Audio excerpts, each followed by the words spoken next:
नमस्कार। Next video में फिर आपका स्वागत है। आज हम लोग पढ़ेंगे ब्लड रिलेशन। ब्लड रिलेशन होता क्या है, जिसको हिंदी में रक्त संबंध कहते हैं। जब हमारा जन्म होता है तो हम कई रिश्तों में बंध जाते हैं। हमारा जो रिलेशन होता है वो दो तरह का होता है। एक जो जन्म से हमारा रिलेशन बनता है, दूसरा जो शादी के बाद हमारा रिलेशन बनता है, जिसको हम लोग इन लॉज बोलते हैं। जो जन्म से रिलेशन है वो बिल्कुल ब्लड का रिलेशन है। और वो रिलेशन कैसा है वो आप देखिएगा। जैसे आपका जन्म होता है तो जन्म होते के साथ ही आप किसी के भाई होते हैं, किसी के बहन होते हैं, किसी के भतीजा होते हैं, किसी के भतीजी होते हैं। तो ये जो जन्म के साथ आपका रिलेशन बनता है वो सारा रिलेशन जो है वो ब्लड रिलेशन कहलाता है। ये खून का संबंध है।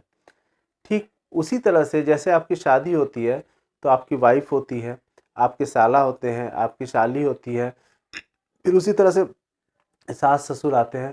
तो ये सारे जो है वो इन लॉज हैं, इन लॉज के रिलेशन है जो आपके शादी के बाद बनती है। अब जब हम रक्त संबंध पढ़ेंगे, जब ब्लड रिलेशन पढ़ेंगे, तो इन सारे संबंधों को एक साथ लेकर हम ब्लड रिलेशन के अंदर डालते हैं और ब्लड रिलेशन के अंदर ही इन सारे संबंधों को हम ढूंढने की कोशिश करते हैं।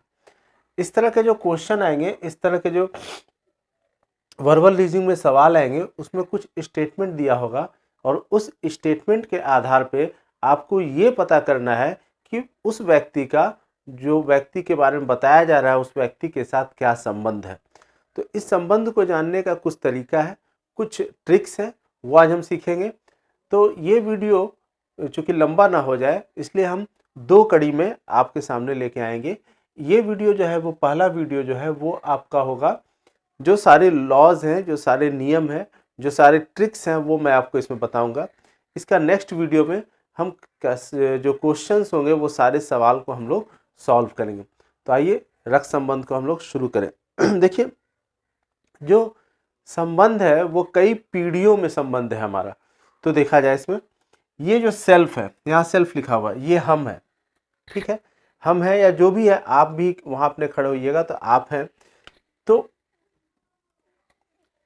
हम जिस पीढ़ी में है, हमारे साथ साथ कौन कौन है, हमारे भाई बहन, हमारे चचेरे मौसेरे फुफेरे ममेरे भाई बहन जो होंगे वो सारे, जो हमारा साला साली हुए, जो जीजा देवर जेठानी भाभी ननद और पत्नी, ये सारे एक जनरेशन के लोग हैं, एक ही जनरेशन के लोग हैं। इसके ऊपर के जनरेशन में जाइए, सेल्फ से ऊपर आपका पेरेंट्स होगा।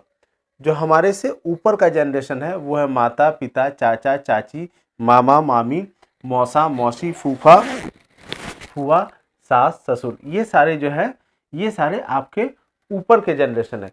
इससे ऊपर के जनरेशन में अगर हम जाएंगे तो उसको ग्रैंड पेरेंट्स बोलते हैं। वो हमारे होते हैं दादा दादी या नाना नानी। अच्छा, इसके ऊपर भी एक और जो हायरार्की है वो है ग्रेट ग्रैंड पेरेंट्स। वो है परनाना परनानी, परदादा और परदादी। अब आप बोलिएगा इससे ऊपर का सर क्या बोलते हैं, जो हायरार्की होगा तो वो क्या कहलाएगा, पर नाना कहलाएगा या पर नानी कहलाएगी। तो ऐसा पर आपको इसमें नहीं जोड़ना है, क्योंकि पर नाना पर नानी के अलावा उसके ऊपर की भी हायरार्की होगा तो हम पर नाना पर नानी ही बोलेंगे। उसमें 2 बार या 3 बार पर जोड़ने की आवश्यकता आपको नहीं पड़ेगी। अच्छा, इसके नीचे की हायरार्की को देखें तो जो अगर हम हैं तो हमसे नीचे कौन होगा, हमसे नीचे मेरा बेटा बेटी भतीजा या भतीजी होगी। अच्छा, बेटा बेटी भतीजा भतीजी, उसके नीचे अगर देखिए ग्रैंड चाइल्ड, जैसे मान लीजिए हम हैं, मेरा बच्चा हुआ, उसकी भी अगर शादी हो जाती है, उसका अगर बच्चा होगा तो वो क्या कहलाएगा, पोता पोती या नाती या नातिन होगा। तो ये सारे क्या कहलाएंगे, ग्रैंड चाइल्ड कहलाएंगे। उसी तरह ग्रेट ग्रैंड चाइल्ड में परपोता परपोती परनाती और परनातिन हो जाएगा। इसको समझने के लिए समझिए कि अगर मेरी शादी हो जाए और मेरा बच्चा हो जाए, तो मेरा बेटा का भी अगर शादी हो जाएगा तो उसका जो बच्चा होगा वो पोता पोती कहलाएगा। और इस पोता का भी अगर शादी हो जाए और इसका भी बच्चा हो जाए तो इसका संबंध मेरे साथ जो है वो परपोता का हो जाएगा। बात को समझ रहे होंगे। आप अपने ऊपर रख के इन चीज़ों को देखिए कि अगर आप हैं तो आपके आपके ऊपर का जनरेशन कौन है? आपके ऊपर का जनरेशन आपके पिताजी होंगे, माता होंगे। फिर उसके ऊपर का जनरेशन देखिए तो दादा दादी होंगे। अगर उससे ऊपर का भी जनरेशन अगर अभी जिंदा है या फिर आप नाम लेते होंगे तो दादा के पिताजी का नाम क्या होगा? तो वो आपके परदादा हो जाएंगे। उसी तरह से आपके नीचे का जनरेशन जब होगा तो वो बेटा बेटी होगा। उससे नीचे जाइएगा तो पोता पोती हो जाएगा, और उससे नीचे जाइएगा तो परपोता परपोती हो जाएगा।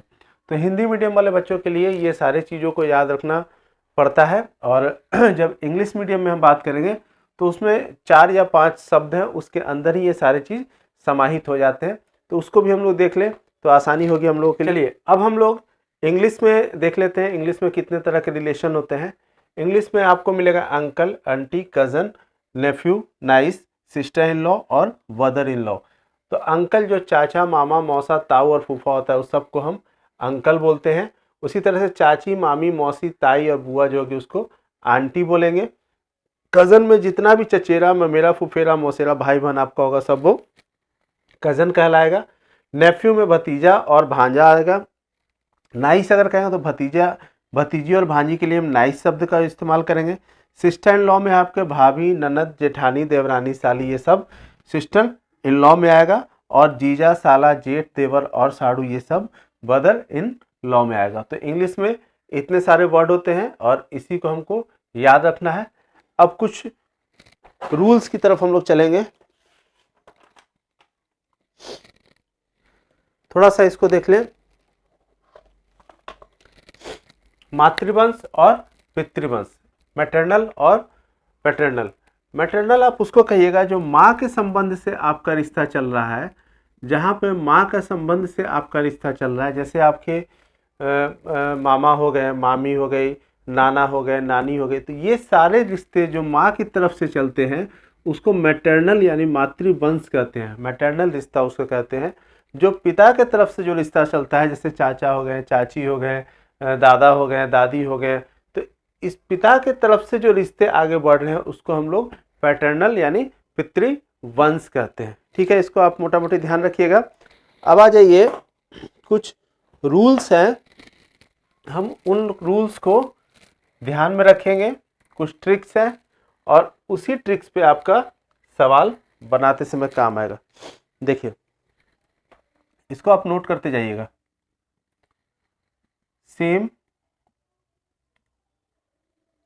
जनरेशन, जब हम सेम जनरेशन की बात करेंगे तब हम एक हॉरिजेंटल लाइन का इस्तेमाल करेंगे। ये कौन सा लाइन है? ये है आपका हॉरिजेंटल लाइन। ठीक है, जब हम सेम जनरेशन की बात करेंगे, जैसे मान लीजिए सवाल बोल रहा है ए बी का भाई है, तो ए क्या है? ए जो है वो भाई है किसका? बी का। तो इसके बीच में हम कौन सा रेखा लगाएं? हॉरिजेंटल रेखा लगाएं।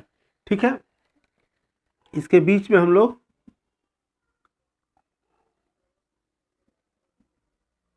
हॉरिजेंटल लाइन का इस्तेमाल हमेशा करेंगे जब हम सेम जनरेशन की बात करेंगे। इसको याद रखिएगा, जब सेम जनरेशन की आप बात कीजिएगा तो उस दोनों के बीच में आप एक हॉरिजेंटल लाइन का इस्तेमाल करेंगे। अगर हम डिफरेंट जनरेशन की बात करेंगे,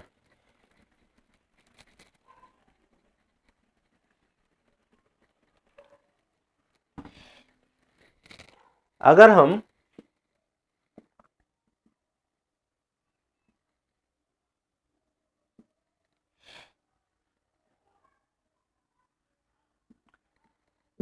डिफरेंट जनरेशन की बात करेंगे तो हम वर्टिकल लाइन का इस्तेमाल करेंगे। वर्टिकल लाइन इस तरह से खड़ी रेखा जो होती है इसी को बोलते हैं वर्टिकल लाइन।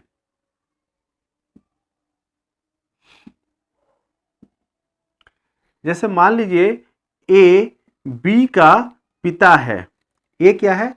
ए जो है वो बी का पिता है, यानी कि जनरेशन चेंज हो रहा है। एक सेल्फ जनरेशन में है, दूसरा पैटर्नल जनरेशन में है। तो ए बी का पिता है, तो हम इस तरह से। अब एक चीज आपको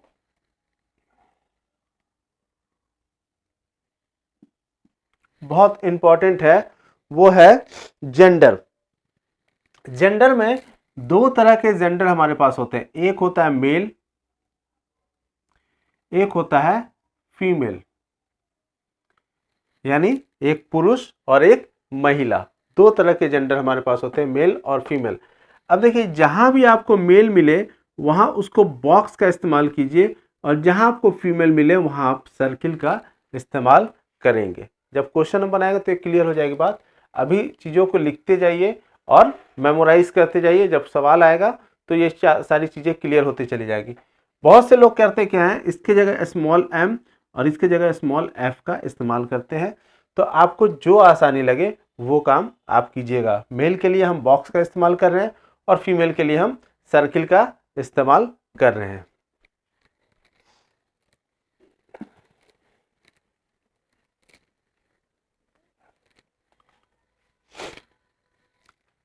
देखिए अब एक और देखिए, जब भी हस्बैंड वाइफ का रिलेशन कहीं दिखे आपको, हस्बैंड और वाइफ का रिलेशन जब दिखे तो वहां पे आप इक्वल टू का इस साइन का इस्तेमाल करेंगे। जैसे मान लीजिए ए जो है वो पति है बी का, तो ए मेल है, ठीक है, और बी पत्नी हो गई, तो ए पति है बी का। या अगर एम एफ करना चाहेंगे तो आप एम यहाँ लिखेंगे या एफ लिखेंगे, ठीक है। तो जब भी पति पत्नी का जहां भी जिक्र होगा सवाल में तो हम इक्वल टू साइन का प्रयोग करेंगे, ए पति है बी का, ठीक।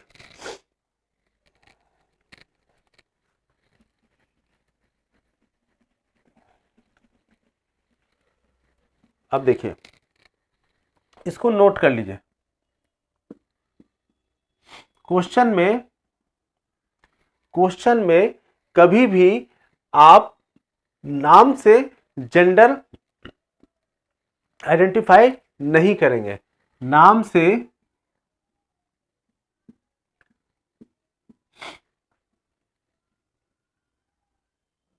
जेंडर आइडेंटिफाई नहीं करेंगे।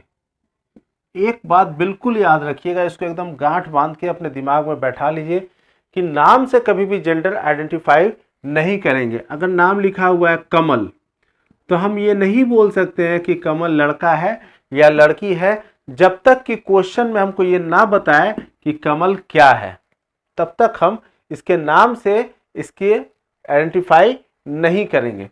जैसे मान ली लिखा हुआ सुमन, तो हम नहीं बोलेंगे कि सुमन लड़का है या लड़की है जब तक कि क्वेश्चन आपको आइडेंटिफाई ना करवा दे कि सुमन क्या है। जैसे मान लीजिए लिखा हुआ रमेश ही लिख दिया, तो आप रमेश पढ़ के ये मत समझ जाइए कि ये लड़का है।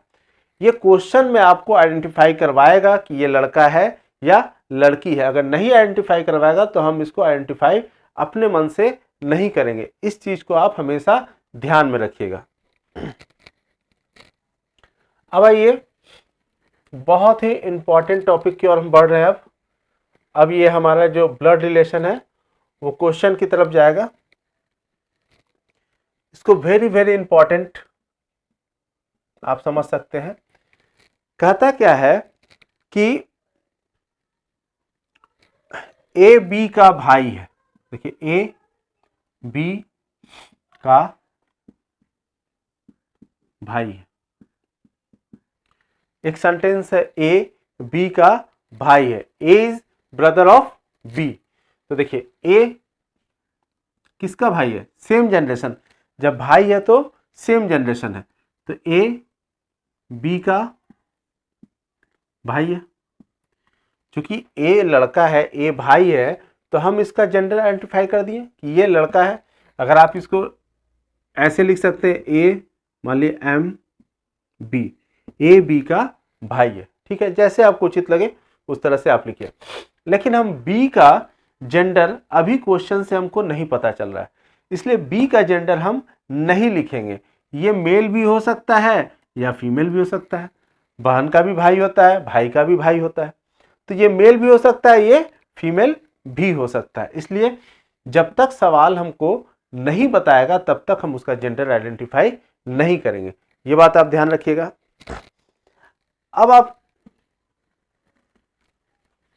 अब देखिए जो रूल है, तो बहुत इंपॉर्टेंट रूल है, उसको समझ लिया जाए। पहला है 3 पर्सन कनेक्टिविटी। 3 पर्सनों का आपस में कनेक्टिविटी क्वेश्चंस में दिया रहेगा। क्या है? कनेक्टिविटी ऑफ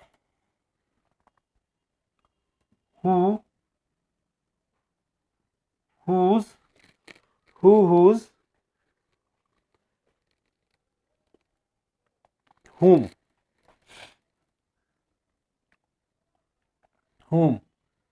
जो जिसका उसका, जो जिसका उसका, जिसको,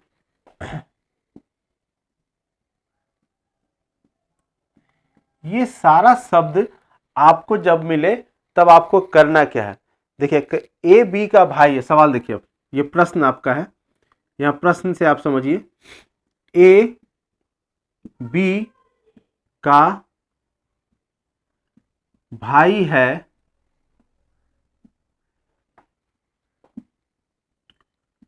जो ए बी का भाई है जो सी का पिता है।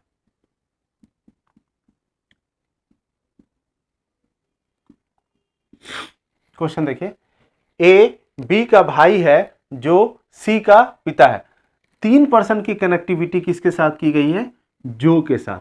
तो आप याद रखिएगा, जब 3% की कनेक्टिविटी जो, जिसका, उसका, जिसको के साथ किया रहेगा, तो अब ये सवाल उठता है कि ए बी का भाई है जो सी का पिता है, यानी सी का जो पिता है वो कौन है? ए है या बी है? क्वेश्चन देखिए आप, ए बी का भाई है जो सी का पिता है। तो सी किसका पिता है? ए का पिता है कि बी का पिता है? ये कनेक्टिविटी आपको खोजने के लिए एक ही तरीका है कि जब जो, जिसका, जिसको, उसका लगा रहे तो थर्ड पर्सन की कनेक्टिविटी जस्ट बिफोर वाले के साथ होती है।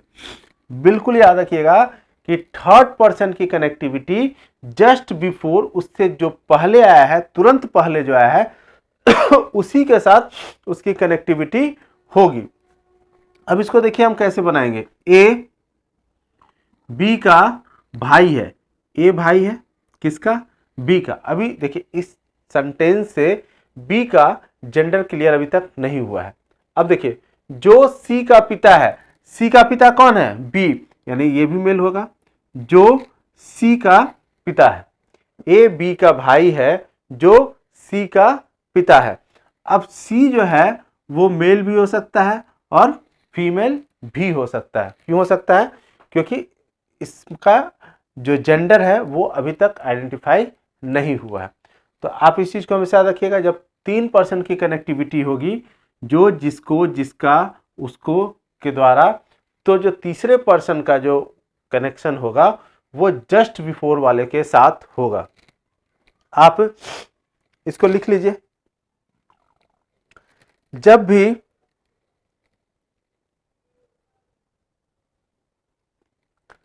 लाइन के अंदर 3% की कनेक्टिविटी होगी, जब भी लाइन के अंदर 3% की कनेक्टिविटी होगी और आखिरी के 2 लोगों के बीच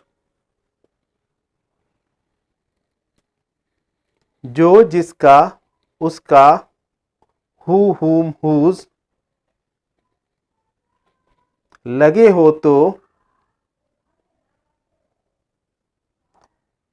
तीसरे वाले व्यक्ति की बात तुरंत पहले वाले व्यक्ति के बारे में कही जाएगी।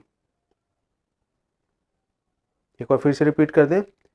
जब भी लाइन के अंदर 3% की कनेक्टिविटी होगी और आखिरी के 2 लोगों के बीच जो, जिसका, उसका, हु, हुम, हुज लगे हो, तो तीसरे वाले व्यक्ति की बात तुरंत पहले वाले व्यक्ति के बारे में कही जाएगी। अब देखिए एक और क्वेश्चन बनाते हैं।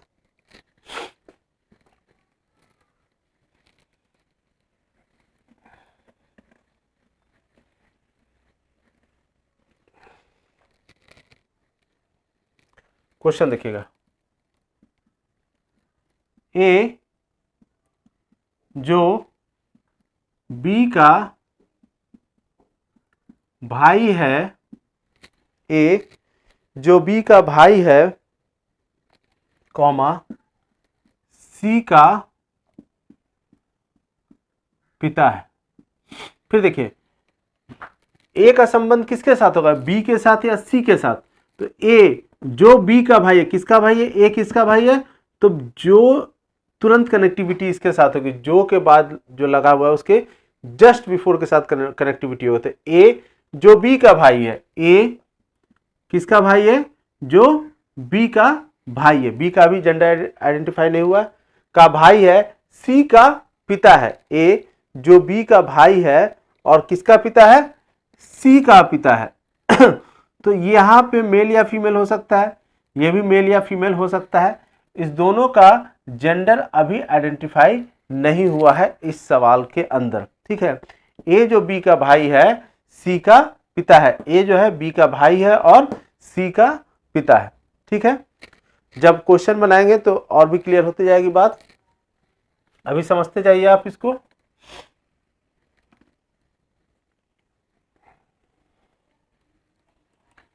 अब देखिए 3% की कनेक्टिविटी एंड से अगर होगा तब क्या होगा, 3% की कनेक्टिविटी एंड के साथ होगा, एंड और बट, एंड और बट, जिसको हम लोग हिंदी में और बोल सकते हैं। 3% की कनेक्टिविटी एंड और बट के साथ हो, या हिंदी में उसको बोले और के साथ हो, तब क्या होगा, ए बी का भाई है और सी का पिता है। क्वेश्चन देखिए, ए बी का भाई है और सी का पिता है।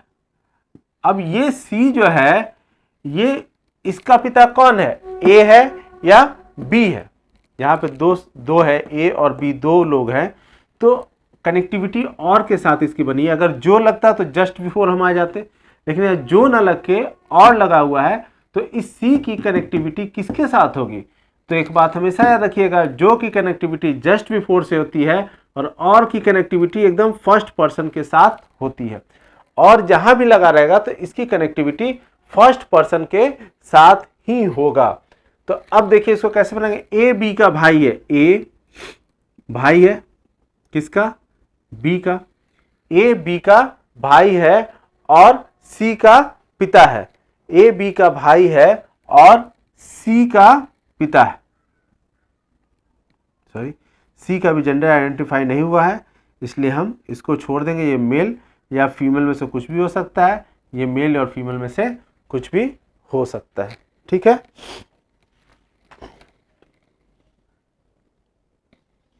चलिए एक और सवाल बना लेंगे तो बात क्लियर हो जाएगी। ए बी का भाई है जो सी का पिता है और डी से विवाहित है। ए बी का भाई है,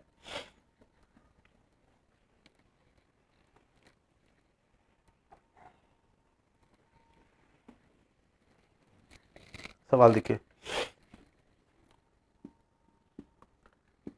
ए बी का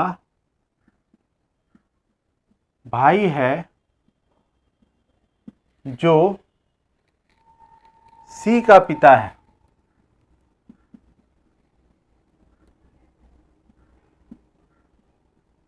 और डी से विवाहित है। क्वेश्चन देखिए, ए बी का भाई है जो सी का पिता है और डी से विवाहित है। तो देखिए जो की कनेक्टिविटी जस्ट बिफोर के साथ हो जाएगी, जहां जो लगा है उसकी कनेक्टिविटी जस्ट बिफोर के साथ होगी, और की कनेक्टिविटी फर्स्ट पर्सन के साथ हो जाएगी। यही हम पढ़े हैं, जो की कनेक्टिविटी जस्ट बिफोर के साथ होगी और की कनेक्टिविटी उसके फर्स्ट कंपोनेंट के पास हो जाएगी। ठीक है, अब इसको बनाते हैं। ए बी का भाई है जो सी का पिता है, यानी ये पिता है किसका, सी का पिता है, और डी से विवाहित है। कौन विवाहित है, तो ए विवाहित है डी से। और हम आपको पहले बताए थे कि जब भी पति पत्नी का संबंध होगा तो इक्वल टू का साइन देंगे, और चूंकि ये जब एक मेल है तो एक फीमेल होगा तो इसका भी जेंडर आइडेंटिफाई है, इसका भी जेंडर पता है हमको, इसका भी जेंडर पता है, लेकिन सी का जेंडर हमको नहीं पता है, तो सी का जेंडर हम नहीं देंगे। ठीक है, तो इसी तरह के सवाल आपसे पूछे जाएंगे। जब हम सवाल हल करेंगे तो आपकी ये सारी चीज़ें क्लियर होते चली जाएंगी। तो बने रहिए आप मेरे साथ। नेक्स्ट वीडियो में हम कुछ सवाल लेके आएंगे, उसको हल करेंगे, तो आपका ये कन्फ्यूजन बिल्कुल क्लियर हो जाएगा। और धन्यवाद आपका मेरे चैनल पे आने के लिए, वीडियो देखने के लिए। और अगर वीडियो समझ में आया हो, पसंद आता हो, तो इसको लाइक कर दीजिए।